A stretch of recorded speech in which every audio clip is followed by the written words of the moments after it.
అపవిత్రం, సమస్తం అపవిత్రమతో కూడుకొని నీవు జీవాహారాన్ని అలా పుచ్చుకొని తింటున్నావే, అది పురుగులతో సమానమవుతుంది. ఎందుకు తెలుసా?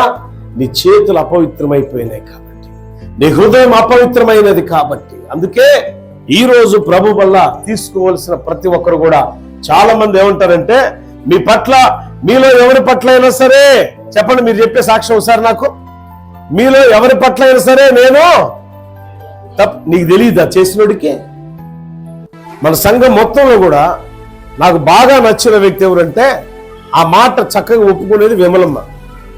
నేను ఫలానా వ్యక్తి పట్ల తప్పు చేశాను ఖచ్చితంగా ఒప్పుకునేది. దేవుడు ఆ బిడ్డను దీవించును గాక. నిజం. చాలా మంది ఏమంటారంటే, ఎవరైనా చెప్తే చెప్పండి. ఎవడు చెప్తాడు నీకు?